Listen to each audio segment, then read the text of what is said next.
Hi, I'm Kala. My parents said I was too secretive, so they punished me by secretly spending $96,000 on my credit line for my sister's Hawaii honeymoon. When I found out, my mom just shrugged and said, "It's your punishment, you cheap girl." I didn't scream. I didn't cry. I just froze every account they touched. But that wasn't even the worst part, because what they stole wasn't just money. It was trust history and the last piece of home I had left. Want to know what I did next and who showed up begging? Before we dive in, what time are you listening and where from? Drop it in the comments. This one's personal. I'd only been home for 3 hours when the first alert came through. Bank of Westmont, your automatic utility payment of $212.19 has failed due to insufficient funds. I blinked at the screen. Then again, that couldn't be right. The place was still quiet. My suitcase still zipped by the door. Montana had been restorative. 3 days of silence and sketchbooks. No email, no family. I hadn't spent a dime outside the retreat. Yet here I was in my own kitchen, holding a mug of cold tea with my phone buzzing like it owed me answers. By the time I logged into my banking dashboard, my stomach was already braced for something bad. But even bracing didn't prepare me for what I saw. A string of charges. A blur of dates. Room service, spa, helicopter tour, Hawaii. And at the bottom, $96 for $37.12. All billed to my gold business card. A card I hadn't used in nearly a year. A card that, as far as I knew, still lived in my home safe. I nearly knocked over the key. I grabbed the key, dashed to the back hallway, and flung open the small lockbox. There, neatly stacked, my passport, old jewelry from my grandma, a few backup keys, but no card. Gone. Gone. Like it had walked out on its own. Gone. Like someone had reached into my house while I was gone and decided it was theirs. And then it hit me. 2 weeks ago, Mom had said she'd stop by to water the plants. I hadn't asked her to. She just texted like it was some act of grace. Back then, it seemed harmless. I even said thank you. Now I stared at the safe like it had betrayed me too. I pulled up the number on the back of my Platinum and called the card company. "Hi, this is Kayla Elridge. I need to report unauthorized charges on one of my accounts."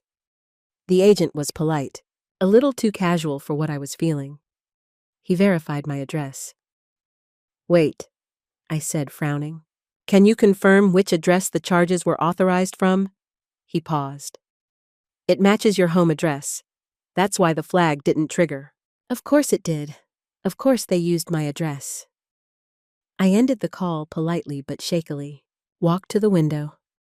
The neighbors were hanging string lights across their porch, sipping white wine, living in a world that didn't just unravel beneath them.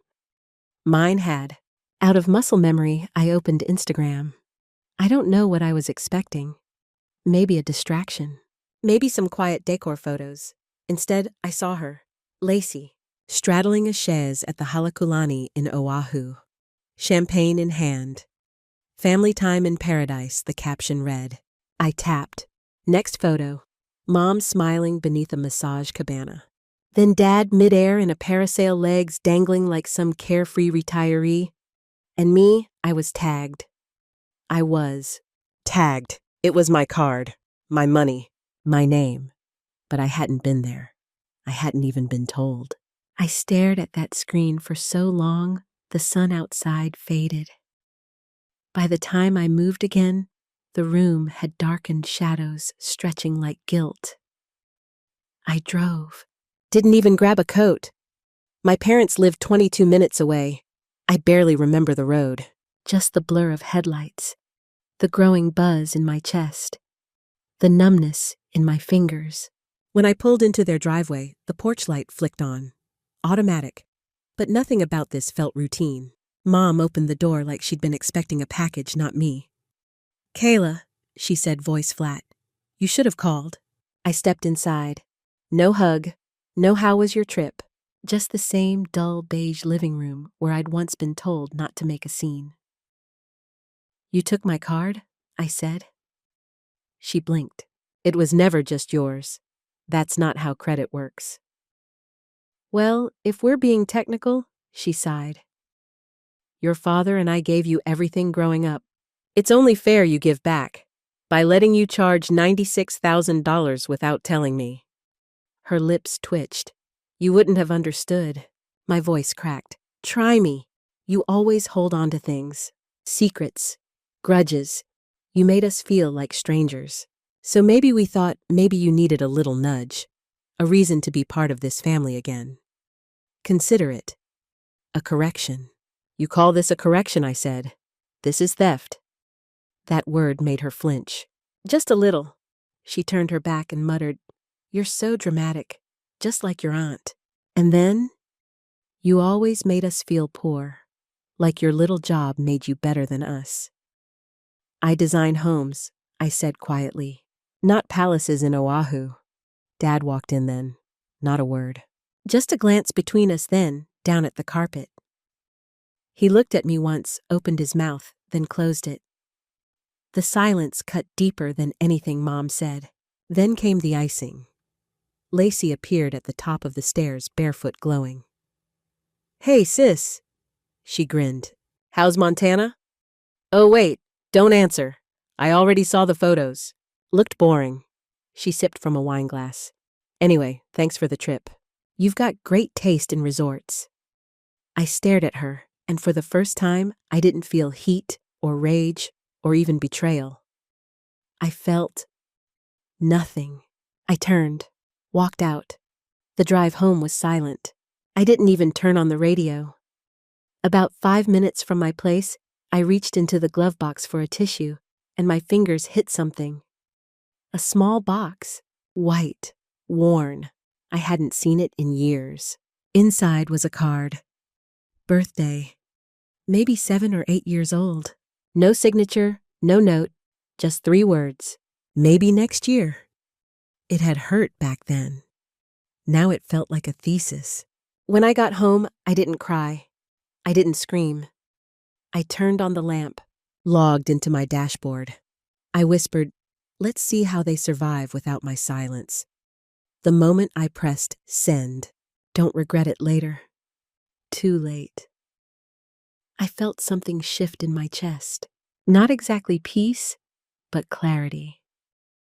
I turned off my phone, dropped it face down on the kitchen counter, and sat still for a few seconds, letting the silence settle in like dust after demolition. Then I moved. I pulled out my laptop from the credenza, the one I only used for finances, and logged into my business dashboard. No rush, just methodical. Like I was checking the locks on every door before leaving town for a while. I disabled the secondary gold card, completely canceled every auto link tied to it.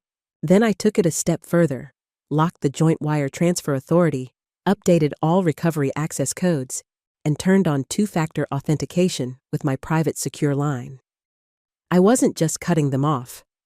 I was reclaiming what they assumed was theirs. My card was never meant for spa days and champagne in Maui. It was supposed to be a safety net.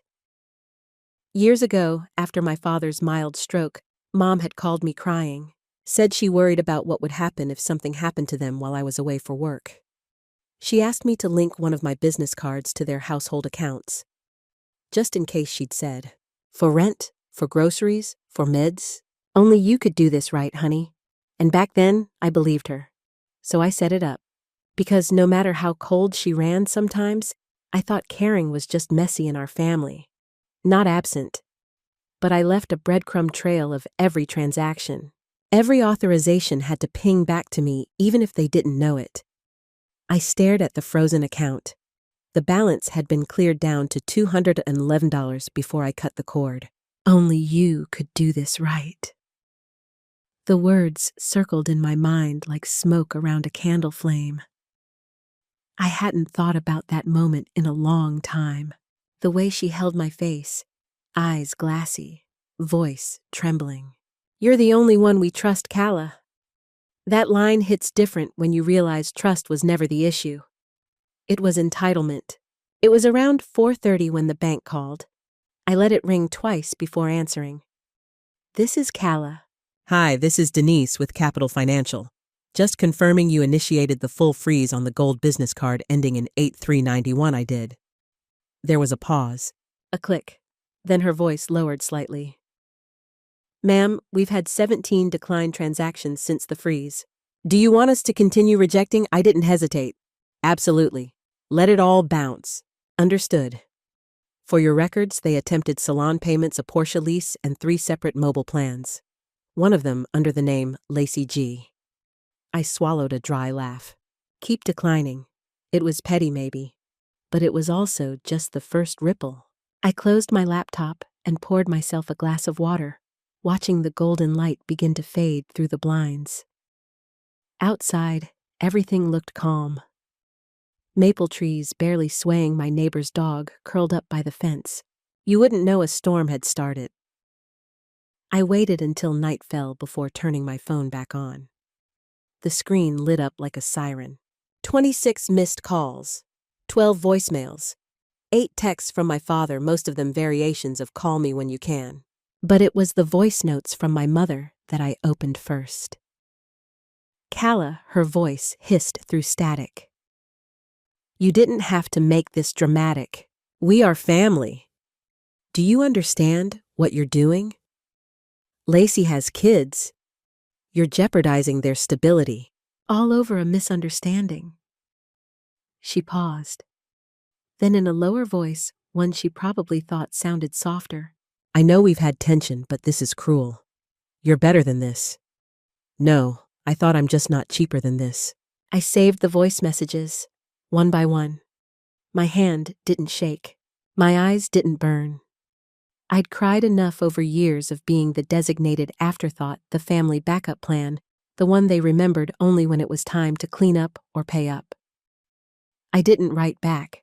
Not at first. I drafted 4 responses, deleted all of them. But I wasn't done. Instead, I attached a PDF just under 2 megabytes titled Summary of Unauthorized Charges, 96,43722 USD. I wrote one sentence beneath it. The bank suggested I file a fraud claim. Should I? I hit send and exhaled. Not a dramatic sigh. Not a shaky breath. Just release. The kind that comes when you finally tell the truth without asking for anyone's permission. An hour passed. Nothing. Then as I was folding laundry in the living room, the porch sensor light flicked on. Footsteps. Hesitant, then heavier. A rustle of cellophane.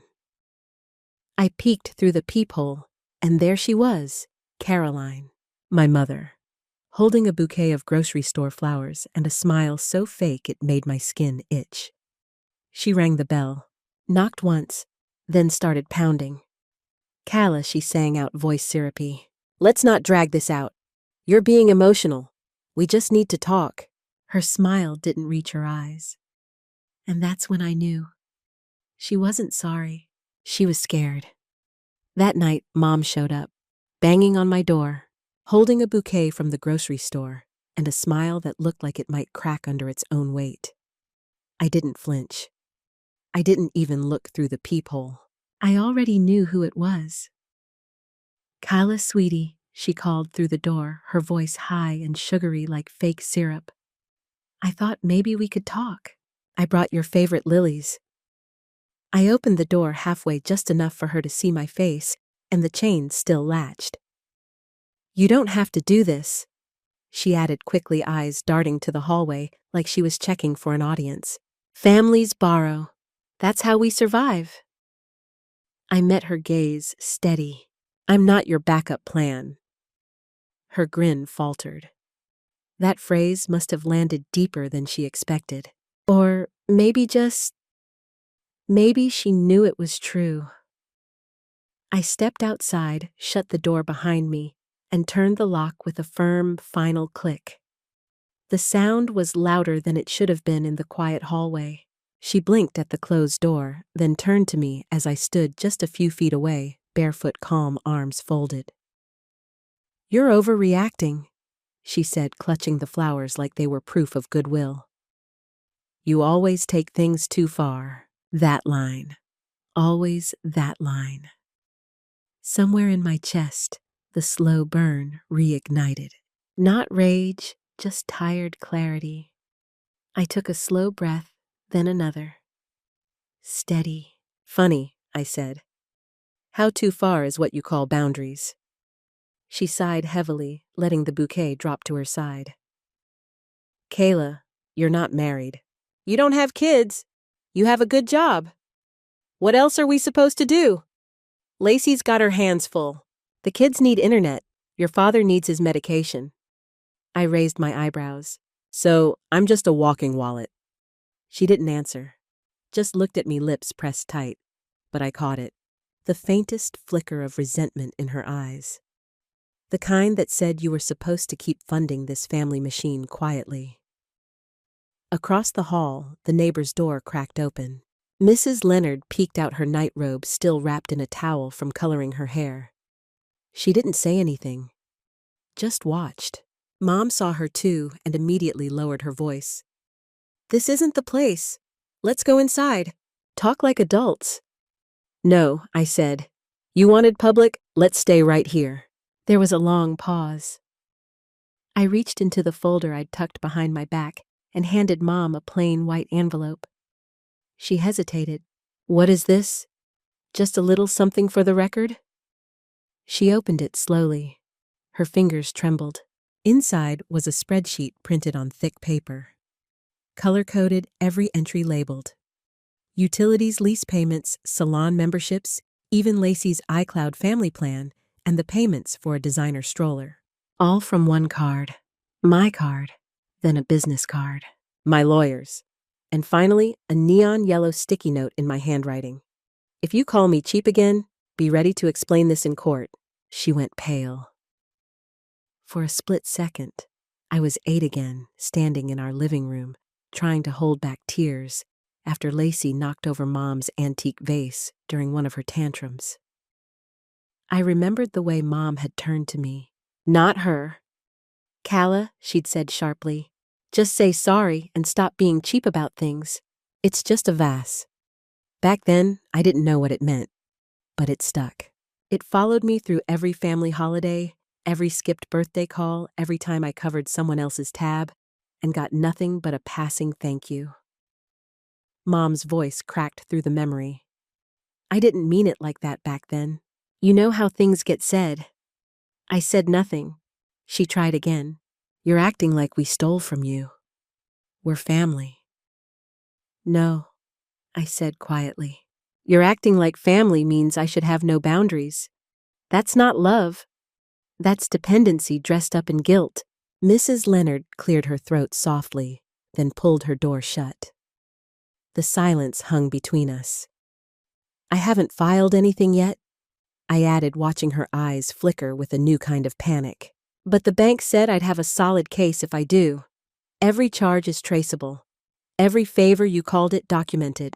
This was never help. It was exploitation. She opened her mouth again, but no sound came. The paper in her hands began to crumple. I turned without another word and walked back toward my door. Calm, measured. Just before I stepped in, I paused. Oh, and if Lacey needs her car back, the lease company has my permission to call directly. They've been trying to reach you. Then I stepped inside and closed the door. Click, not a slam, not a dramatic goodbye. Just final. A. The next morning, just as I finished pouring a second cup of black coffee, my phone buzzed on the kitchen counter. I almost ignored it, assuming it was Mom again, but the name that popped up made me freeze. Mr. Alton Greer. I hadn't heard that name since Dad's funeral. He was my father's old friend and our family's longtime probate lawyer, someone who used to call me kiddo and sneak me peppermint bark from his coat pocket every Christmas. Calla. His voice still had that slight southern drawl. Sorry to call you out of the blue. Something came across my desk this week. I think you need to see it. I straightened up. What kind of something? A draft? A version of your dad's will. Unsigned, yes, but your name's in it. A good chunk, actually. I blinked. Wait, I thought there was no will. That's what my mother and sister claimed. He paused. That's exactly why I'm calling. This version was created 6 months before your father passed. Time-stamped, stored in our system. It was never finalized, but it's not nothing. I walked toward the window and pulled back the curtain. It was one of those sharp, sunlit mornings where everything looked clearer, even the lies. Email it to me, I said quietly. Please. He promised to send it right away, and he did. 5 minutes later, it landed in my inbox. A scanned document marked as draft number 3. I opened it on my laptop, my hands resting heavy on the keyboard as I read. 40% of the estate. That's what Dad had set aside for me. Not a symbolic gesture. Not a leftover slice. 40%. In black and white. The second clause was even harder to swallow. The gold family card. For emergency purposes. Available to all children with joint parental consent. Not free reign. Not a blank check for Lacey to book spa weekends or designer handbags. And right at the bottom, in my father's precise handwriting, Kala has been the most financially responsible of my children. I trust her judgment with family assets. My stomach clenched. I hadn't even known he wrote that, and he never got to tell me.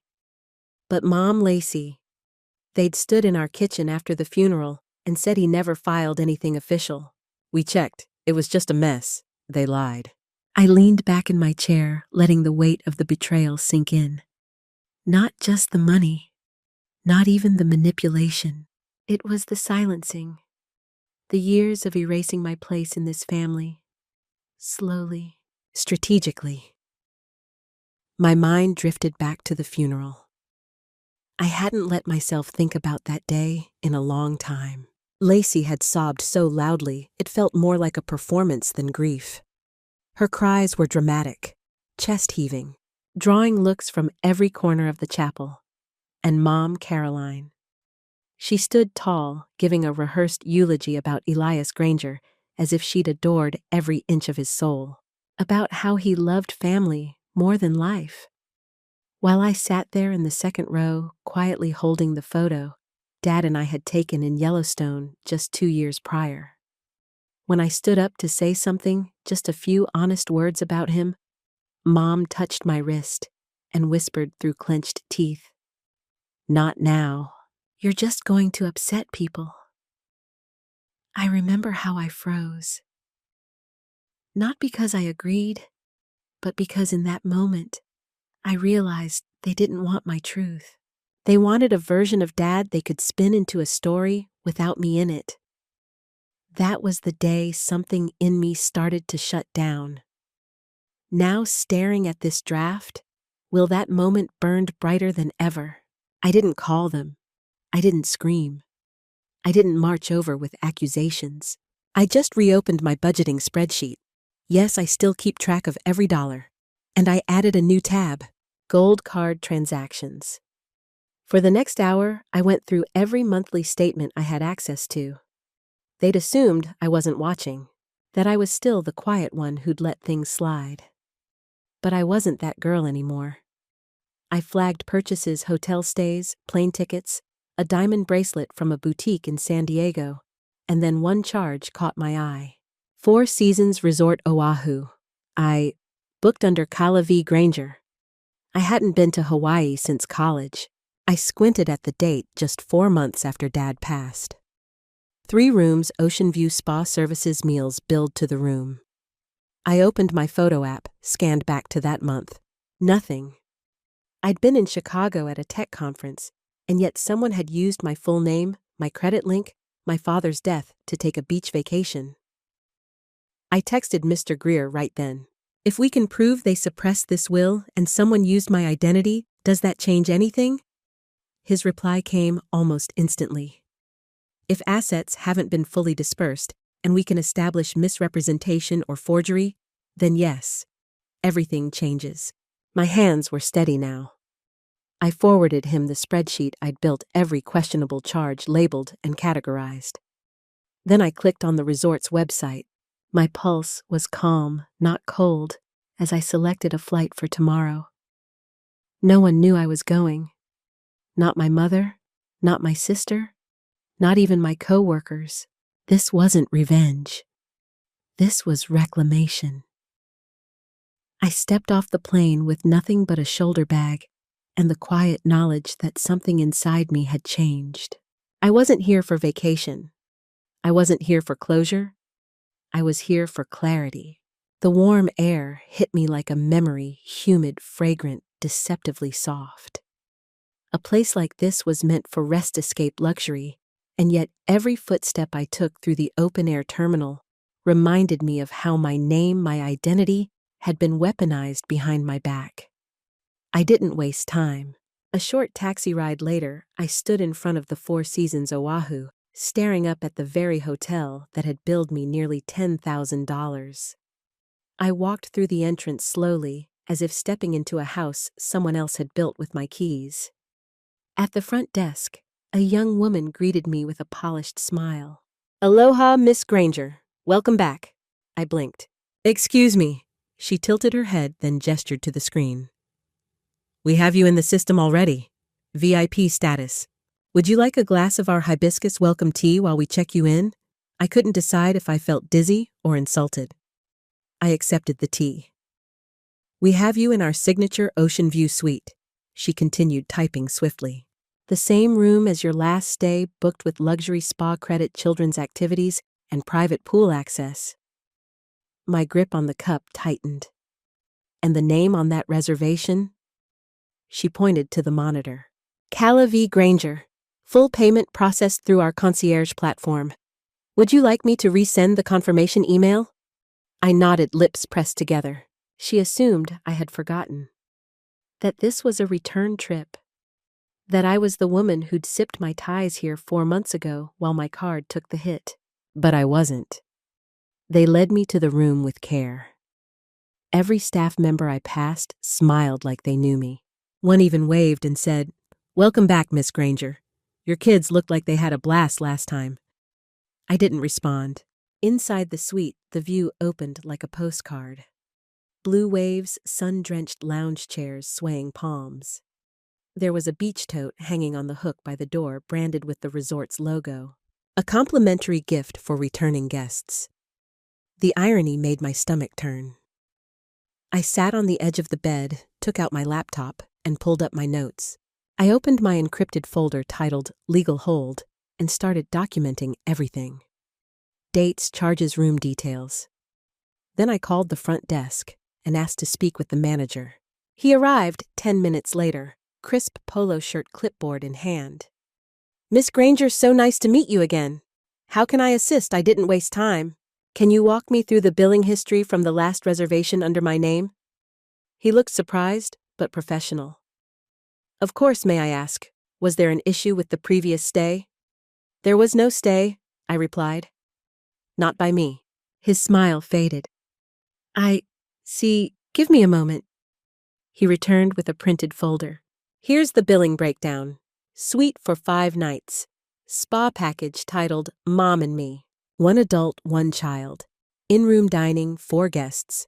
Poolside cabana charges." And here he pointed, the signature on the spa authorization form. I leaned in. The handwriting was unmistakable. "Lacey." I didn't say anything at first. Just breathed in slow, letting the waves outside fill the silence. Then I asked the next question carefully. "Do you happen to retain security footage from that week?" He hesitated. "We do, but it's not something we release without legal cause." "Understood," I said. "Would you be willing to review it just to confirm who actually used this room?" He agreed. While he left to consult with security, I scrolled through old voicemail messages on my phone, most I'd never listened to. I'd ignored them that week after the funeral. Too raw, too drained. Then I heard it. "Hey Cal, hope you're doing okay.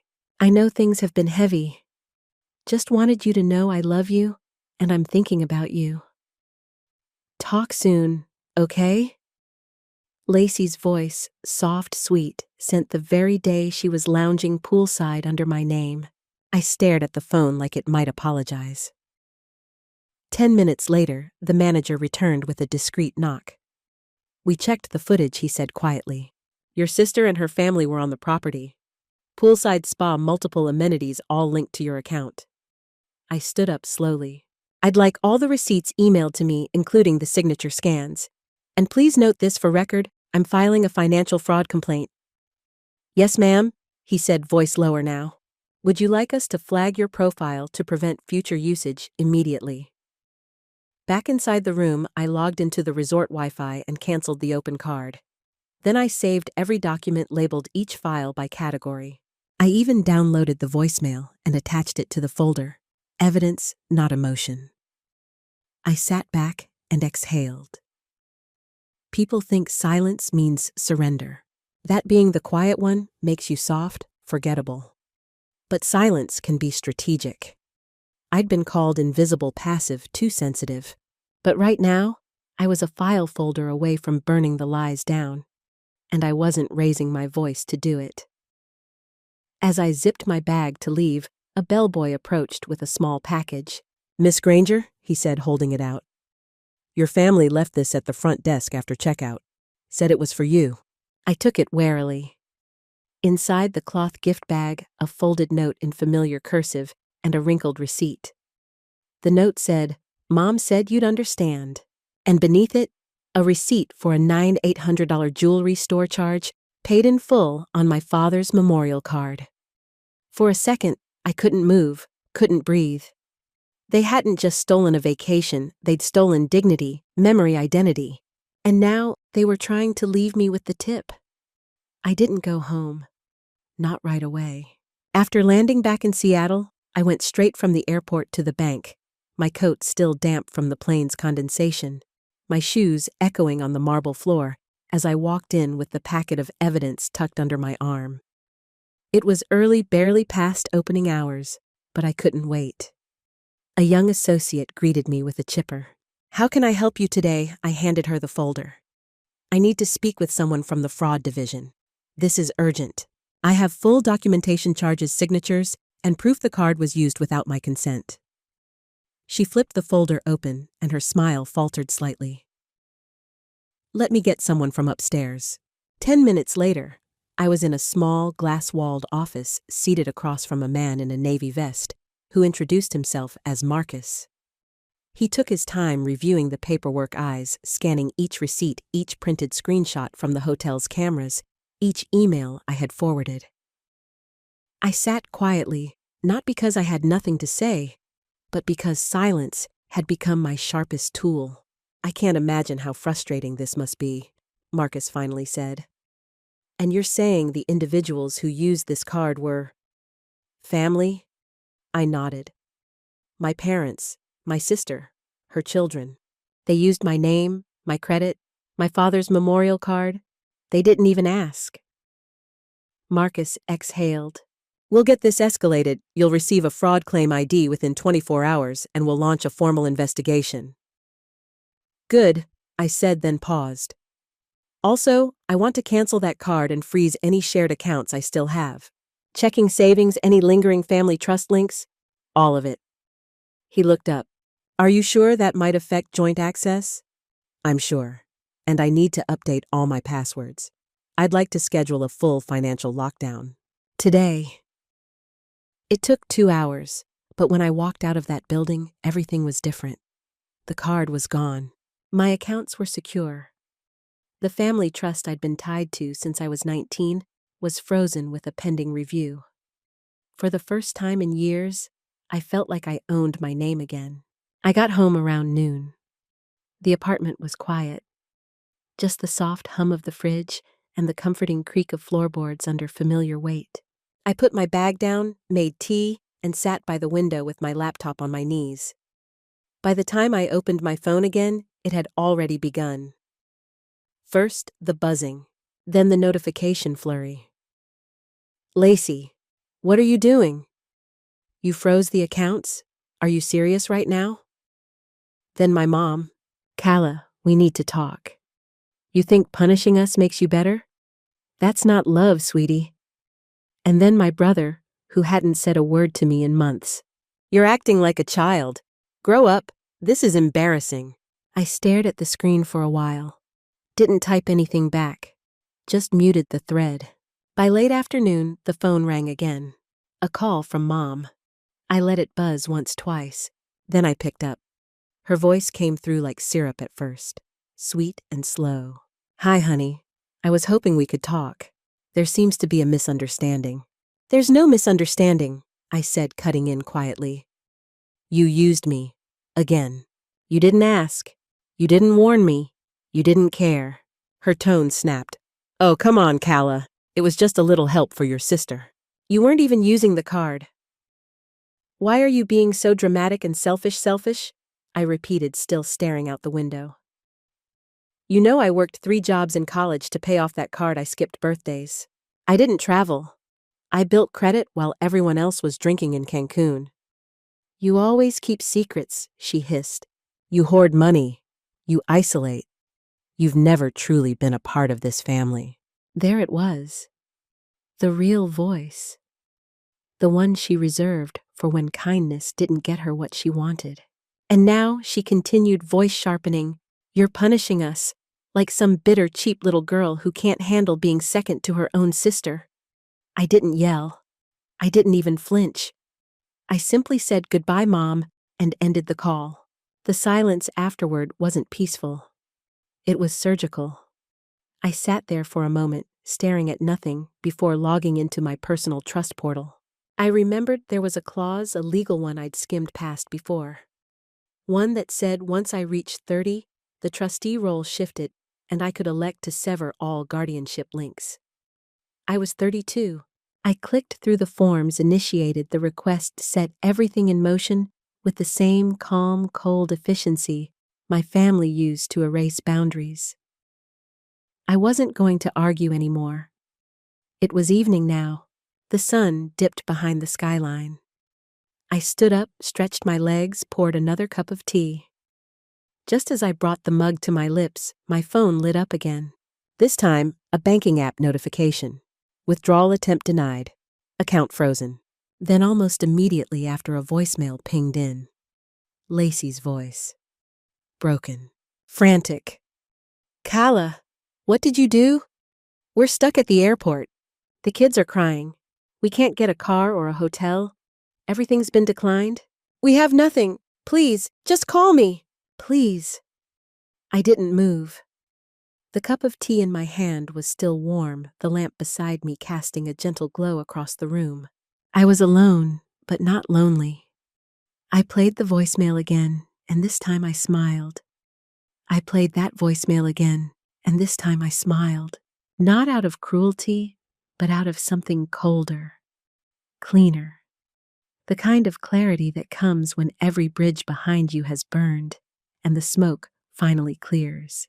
I set my phone down, screen still glowing with Lacey's missed call. Then I powered it off. For the first time in what felt like a decade, there was stillness. No buzzing, no dings, no guilt-laced text bubbles. No one asking for a quick loan or to put it on your card, "Sweetie, you're doing so well." Just the faint hum of my apartment heater and the soft tap of rain against the window. I put on my coat and stepped outside. Pike Place smelled of salt and roasted coffee. The air bit through my sleeves, but I welcomed it. Tourists milled about, snapping photos by the gum wall or juggling hot chowder in paper cups. I didn't stop anywhere. I just walked. Past the vendors, the flowers, the baker slapping dough behind fogged glass. I watched people live lives that didn't revolve around pleasing others to avoid being discarded. By the time I got home, my shoes were soaked through, but my head was clear. I sank into the old armchair by the window, my coat still on, and stared out at the sound. Then, almost without thinking, I pulled out the box from under my coffee table. Not the one with financial papers. The other one, dented at the corners, sealed with a fading blue ribbon. Inside were pieces of me I'd tucked away over the years. The first thing I found was a folder labeled UC Tuition Savings. It was barely an inch thick. I opened it to see the balance when I was 15. $27,000. Notes from Grandma scribbled in the margins. For Kala's books, dorm deposit, and one sticky note that said, "She deserves it all." But it was empty now. I remembered the day that account vanished. I was 15. Dad said, "We had no choice, honey." Lacey's cafe fell through. She was heartbroken. Mom chimed in. "You'll get scholarships anyway, won't you?" I didn't argue. I just nodded. And later that night, I cried into a towel so no one would hear. Another paper slipped out. A photo from Lacey's wedding, the glossy kind you get from a professional. She was beaming in her white dress flanked by Mom and Dad arms around her waist. I had paid for the entire venue deposit, but I wasn't in a single picture. Not one. Not even the group shot. I had worn a navy dress that day and sat at the table closest to the kitchen. My name tag read, "Table 11 plus 1. I wasn't allowed to bring a guest. Lacey had said, "We're keeping it intimate." I kept digging. At 28, I got my first apartment. It was a shoebox, but it was mine. I didn't tell anyone where I lived until Mom showed up one evening, spare key in hand, groceries in her arms. Surprised, she said like it was a joke, "You left the lease papers on the counter. I made a copy just in case." She walked in like she owned the place, rearranged the spices, opened my fridge and frowned. I laughed it off then. I'd stopped finding it funny years ago.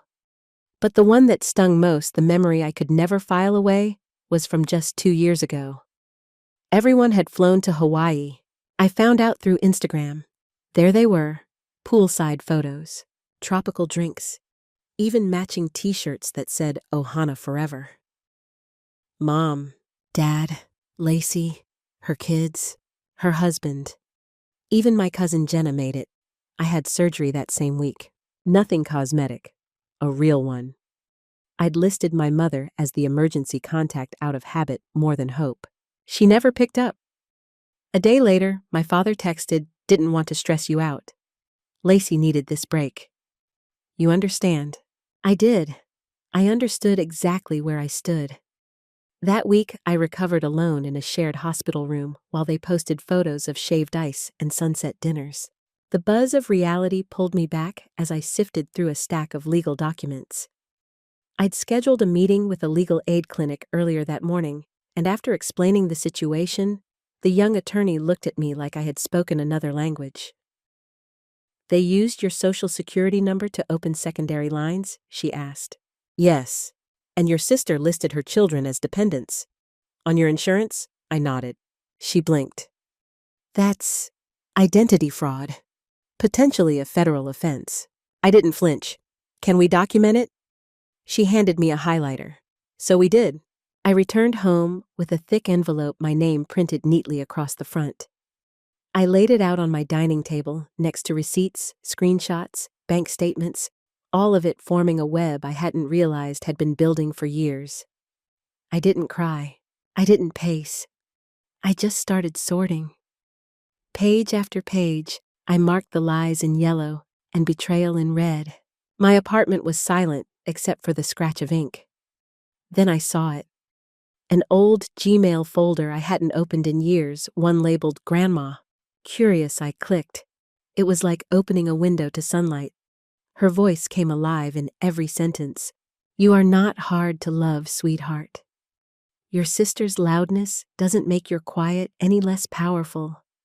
And one that stopped me cold. "You don't owe your light to anyone who tries to dim it." I read that one 3 times. Grandma had been the only one who saw me. The real me. We used to bake lemon bars in her kitchen. I'd steal the corner slices. She'd wink and say, "Those are for the ones who do the hard work." Tears pricked my eyes, then not out of pain, but from remembering what it felt like to be loved without condition. At the bottom of the folder, there was a scanned PDF. Inheritance clauses. Private. I opened it. What I found wasn't just legalese. It was protection. A clause buried halfway down in Grandma's neat, precise language. In the event that a named beneficiary demonstrates behavior of financial abuse, coercion, or exploitation, a secondary heir may be granted full allocation pending documentation and proof. She named me, not Lacey, not Mom, me a fallback plan for if they ever showed who they really were. I sat in that silence a long time, long after the rain stopped. Then I picked up my phone, reopened my voicemail. Lacey's voice still crying, still pleading. I hit replay one more time. And as the final seconds played out, I pressed the contact button for Grandma's attorney, the one listed at the bottom of the inheritance document. The phone rang. When the receptionist answered, I said just 3 words, "I'll activate it." I ended the call and sat still for a moment, staring at the corner of my coffee table. The hum of my refrigerator was the only sound in the apartment. Outside, a fog had started rolling in off the sound, swallowing the edge of the skyline. I stood up, slowly rolled my shoulders back, and reached for the manila folder that had been sitting on my bookshelf for days now. This was it. The next morning, I found myself in a quiet, unassuming office building in the University District. I took the elevator to the 3rd floor where a small brass plaque read, Klein and Martin Financial Law. A woman in her 60s with soft curls and navy glasses greeted me in the lobby. "You must be Calla. I'm Marianne." Her voice was steady, not warm, but not cold either. She was the kind of woman who'd seen too many people come in battered and leave a little less broken. We sat across from each other in a conference room lined with filing cabinets and framed certificates. I laid everything out, the highlighted documents, the fraudulent filings, the insurance misuse. She didn't flinch. "You did your homework?" Marianne said, flipping through a set of records I had printed the night before. "Clause 17.3 of your grandmother's trust. It's valid. The wording is airtight. If betrayal is proven, the assets redirect automatically. No court dispute necessary, only notification of activation and confirmation of breach." She tapped her pen. "Do you have a record of how the funds were misused?" I handed her the stack I had labeled Lacey Credit Abuse and Parents SSN Misuse. She nodded slowly. "You've got more than enough. And if I may say, this was filed and documented better than some cases I've seen with full legal teams." I almost smiled. I didn't tell her that 4 years ago, I sat in a very different courtroom in front of a very different judge. I was younger then and terrified, but I testified against the senior executive at the firm I worked for after I uncovered a scheme where he siphoned money from employee retirement accounts. Everyone told me to stay quiet. I didn't. I filed reports, collected evidence, and walked straight into federal court. I wasn't thanked. I was laid off within 6 months, but I remembered how to do it. That experience had taught me that silence doesn't protect anyone. But the right kind of silence, it can bring an empire down. Later that afternoon, I scheduled a mandatory Zoom call with my parents, Lacey and her husband. I didn't ask if they were free. I just sent the invite. At 4 p.m., I clicked join. Their faces filled the screen like a poorly staged reunion. My mother had her eyebrows drawn too high the way she always did when nervous. My father looked like someone had just told him he was being audited. Lacey was eating a protein bar, bored already. Her husband Derek leaned back like he was waiting for a customer service call to end. I didn't greet them. "I'm here to inform you that I've officially submitted legal documents to activate Clause 17.3 of Grandma May's trust." There was silence. Then the screen erupted. "You can't possibly do this to us," my mother gasped. My father's face flushed purple. "Do you understand what you're saying, Calla? That clause wasn't meant for family squabbles." "Squabble," I said evenly. "You used my name to open credit lines. You let Lacey list my social security number as an insurance dependent. That's fraud. That's betrayal.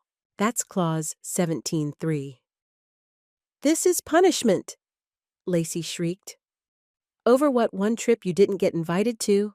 I stayed quiet for a moment, then said softly, "It's your punishment for keeping secrets. That's what you said to me. Remember? When I was 17, and you found my college acceptance letter before I told anyone." You told me I should have been more grateful. Then you gave my tuition to Lacey." My father began to say something, but I cut him off. "I don't need your apology. This isn't a conversation. It's a notification." Their mouths moved, but I stopped listening. I muted them. Marianne had warned me it might feel empty. Not the revenge, but the vacuum afterward. She was wrong. It didn't feel empty. It felt finished. That night, I made tea and opened the folder labeled Final Actions. It had 3 things: a freeze on Lacey's lines of credit tied to my identity, a fraud report filed with the insurance board, and confirmation from the IRS that the misuse of dependents had triggered a red flag on their filings. And at the top, confirmation from the bank. Grandma May's beach house now legally belonged to me. So did the safety deposit box in her name. And the house in Hawaii. The one they used every other winter, their names had been quietly removed from the deed when the trust activated. That place had always been Grandma's gift. But the money used to fund it, turns out it had never come from my parents. It had come from Grandma's dormant fund, one she set aside decades ago, labeled for emergency redistribution. My parents hadn't gifted Lacey anything. They used funds that weren't theirs. And now those funds were under my name? I didn't feel rage. Not anymore. I didn't feel like proving anything to them. They wouldn't understand it anyway. I sent one last email. Subject confirmation of trust activation. Body, please be advised all documents have been submitted and processed. No further communication is required. Then I clicked send. I walked to my front door and closed it gently. Not a slam, not a dramatic exit, just a quiet motion. But sometimes silence is the loudest thing they'll ever hear. The silence that followed didn't echo. It settled like dust in a room that hadn't been touched in years. I stood by the window, watching the Zoom screen fade to black, the last face gone. My hand rested on the laptop lid, but I didn't close it right away. It wasn't hesitation. It was peace.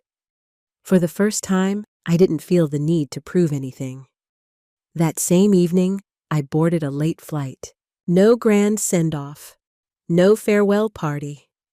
Just me, a carry-on, and the feeling that something long overdue was finally in motion.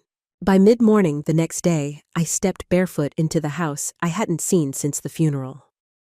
The beach wind slipped through the half-open shutters, and the air inside smelled of salt lavender and old wood. Just like I remembered, my grandmother's house, now mine. The floor creaked in the same familiar spots. I let my toes sink into the old woven rug by the window seat, the one where I used to curl up with library books as a kid, while Grandma May sipped lemon tea. Outside, the tide was pulling in slow and steady. Inside, it felt like the house had exhaled. I didn't feel triumphant, just rooted, like this place had waited, quietly, for me.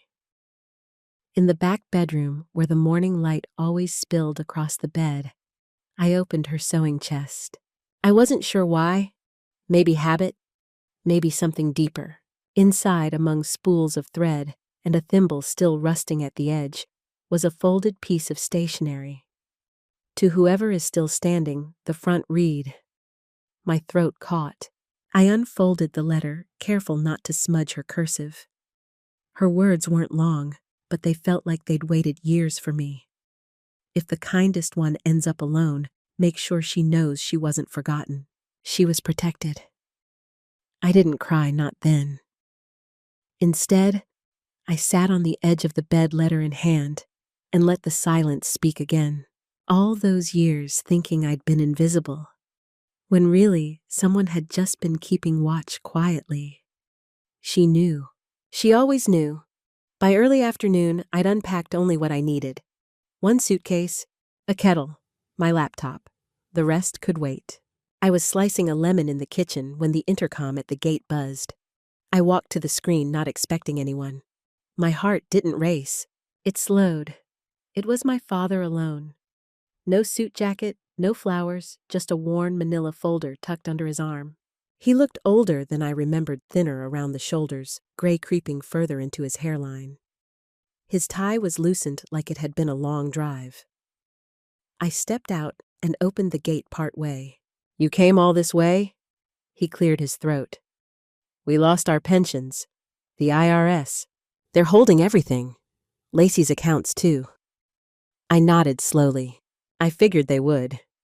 He shifted his weight. "I'm not here to fight." "No," I said quietly. "You're here for relief, not for an apology. There's a difference." That landed. His mouth moved like he wanted to argue, but didn't. There was a pause. He extended the folder slightly. "Just documents, in case." I didn't take them. Instead, I looked him in the eye and said evenly, "If you ever need to speak to me again, it'll be through counsel." He looked at the porch rail. Not at me, but he didn't protest. "And if Lacey contacts me again, I'll move forward with pressing criminal charges." His jaw tightened, then dropped. "I don't hate you," I added, not out of mercy, but clarity. "But I don't owe you access to me. Not anymore." For a long second, he didn't move. Then he turned around without another word and walked back to his car. He didn't even look over his shoulder. I didn't slam the gate. I just let it shut behind him. Soft. Final. That night, the beach was quiet, except for the low hush of waves. I lit candles in the dining room, pulled out the simple dishes Grandma used for guests, and set the table. Not for family, but for the people who had shown up when I had nothing. Sarah, the paralegal, who'd stayed late with me to read trust language line by line. Raymond, my old supervisor who'd defended me during the workplace case. May, the barista from down the block in Seattle, who always gave me tea on the house when I looked tired. Even Mrs. Ellison, the neighbor who once left a basket of cookies with a note that read, "I see you." It wasn't a large table, but it was full. We ate fresh bread, soft cheeses, and a big salad tossed with herbs from Grandma's old garden. I told a joke about the time I thought a sea urchin was a lost tennis ball. They laughed. I laughed. No one here was keeping score. No one here expected repayment. It wasn't the family I was born into, but it felt like one I could finally choose. Later that week, without telling anyone, I submitted a new application. A foundation, under Grandma May's name. Its sole purpose, funding scholarships for girls like me. Girls dismissed, doubted, and drowned out in their own homes. Smart girls. Kind ones. The ones who stay quiet too long before they rise. No, I didn't get revenge. I got something better. I got to walk away without needing to be asked back. Have you ever had to choose between peace and family? What did you choose? And was it worth it? Tell me in the comments. I read everyone.